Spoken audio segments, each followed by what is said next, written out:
with breast augmentation, there are different shapes of breast implants that we would normally use. What I have in front of me are both anatomical or teardrop style implants as well as round implants.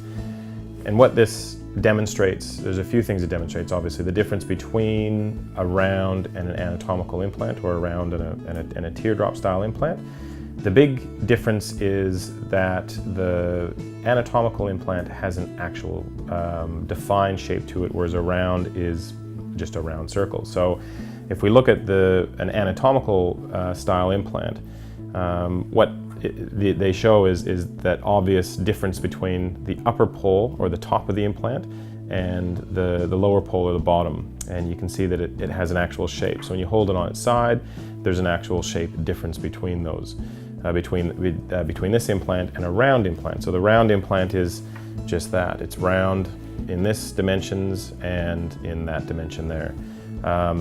The other difference that's important is obviously showing the difference of projection. Now, projection is simply how much does that implant stick out. So from right to left, you can see the low projection, moderate, high, and extra high. And it's a gradual increase in height, and obviously with those implants going in against the chest wall, that height is the amount of projection that gives the breast when they're inserted. Same thing happens with an anatomical style implant. So for a moderate and an extra high projecting implant, you can see that there is a major difference between these two when you compare them side by side, so that the projection is quite a significant difference. And they'll be in the order usually of a centimeter or so of projection difference. Between a low and an ultra high or an extra high, we'd be looking at easily 3 to 4 centimeters difference in projection away from the chest wall. The important thing about difference between a round and an anatomical is that anatomical implants can move and they can rotate, which is what we don't want. So the important thing with an anatomical implant is that post-operative management to allow your body to grow its tissue into that implant to lock it into place. Not as important for a round, but it is important to follow post-operative cares quite closely, but it's more important for the anatomical implants to be mindful of not doing too much afterwards.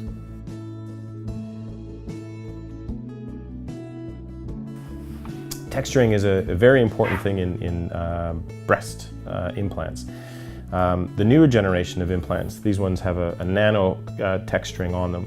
They still have a feel of texturing to them, but that texturing is on a very microscopic level. These ones, because you can see the texturing, they're called macro texturing. And this macro texturing is what allows the body to grow into that implant and act like a Velcro mesh, so that when the body grows into it, the tissues lock that implant in place so it can't move. The important factor there is that your body needs to grow that tissue in. It needs to lock that tissue in. That takes about 3 months. It takes about 4 to 6 months for your body to create the collagen that is part of the new capsule once this implant is in. And then it takes a further 4 to 6 weeks for that collagen to mature and lock it in and become very strong collagen. And during that time, of course, if this implant starts moving or rotating, then we can get complications of having an anatomical implant, things like double capsules, a rotating implant, or implants that move or they flip.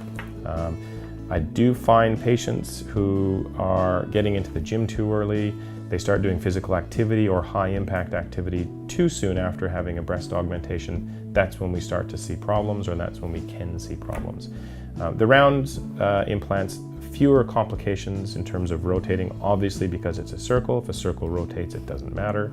But at the same time, we need to be really careful with doing too much in those first few months with a round augment, and that's because there can be also these similar issues that can happen as well.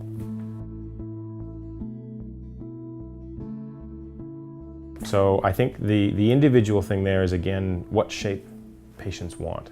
So with a round implant, they can be a little bit more obvious, particularly on the upper pole, whereas the anatomical implants are less obvious, a little bit more of a natural breast shape.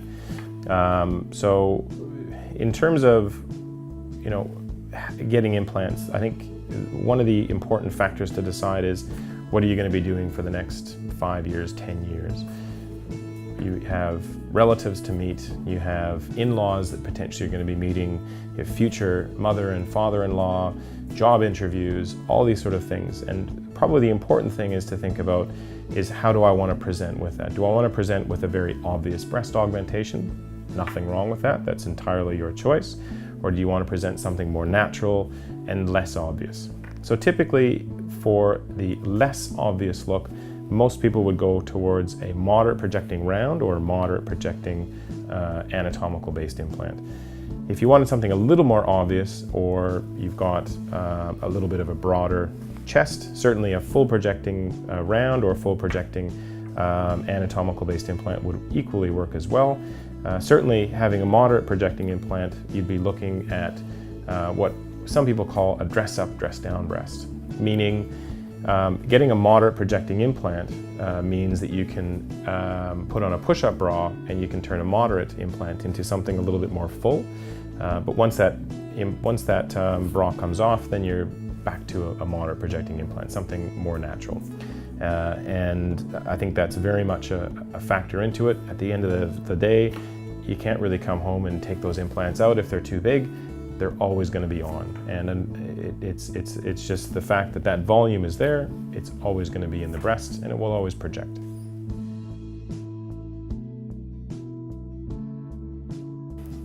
Saline is a little bit of an old technology, and one of the reasons why it's been used so much overseas has to do with the fact that in the American market, silicone implants were unavailable up until recently.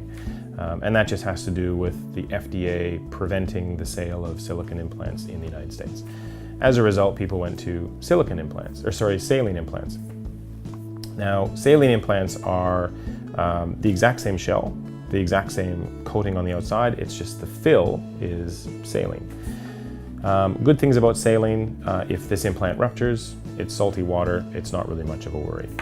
Bad things about saline are the membranes around, or the silicone shell around any implant. There is some small amount of salt that can move across, and what that means is that as our salt levels fluctuate throughout the day, it can also affect the salt levels inside the implants, and as a result sometimes those implants will swell a bit, and that's when we start seeing rippling and wrinkling and various other problems.